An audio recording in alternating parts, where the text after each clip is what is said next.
No answers for, are there? My next guest died and not only lived to tell about it, but he wrote a best-selling book called My Life After Dying. Will you please welcome Dr. George Ritchie? How nice to have you on the show, Doctor. And you were the one that influenced Dr. Moody, who's coming out next. What happened to you? Well, I was in the Army. I was 20 years of age, and I was pronounced dead from double bulbar pneumonia. They know that I was dead 9.5 minutes because he told the ward boy to take me to the morgue, but the ward boy thought he saw something move, so he asked him to come back and check me over, and he told him I was just as dead the second time as I was at first. And then he did give a shot of adrenaline directly into the heart, and 4 days later I became humanly conscious again. What happened during those 9 minutes? Who did you see? What happened? Joan, this is why I've written this book. Yes.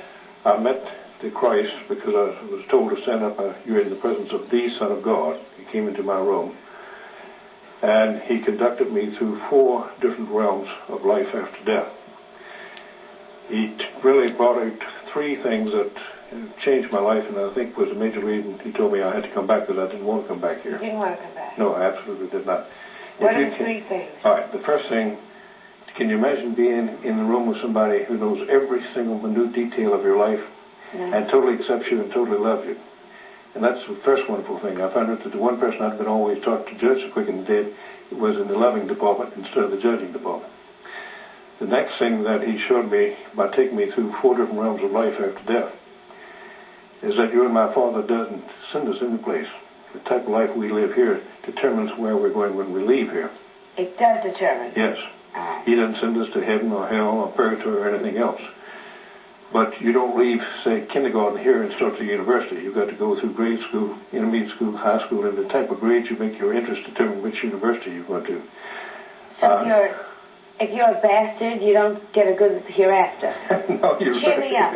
You really don't. Yeah.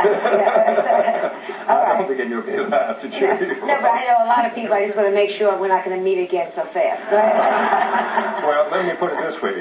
Over here we have a saying, birds of a feather flock together. Right. Over there you have to flock together because it's too embarrassing to be with people who don't think the same way you do. And George is going, that's right. And you have mental telepathy over there, so you can't take somebody for a ride with your thoughts. What you actually think is instantaneously aware to them. Right. So you go to whatever realm you're best suited to go to. All right. What? So now, give me the 3 things again, All right. First, that we really do have, because Jesus said, if you've seen me, you've seen what the Father is like. We have a God of love. A God of love. Who's always for our good interest. Right. Second? Second, that there are many different realms of life after death, not just 2. But we go, depending on what type of life and what our interest is here, depends on where we start off over there. And the third? Third, that life really is forever. We don't die. Death is nothing more than just a gateway through which we go.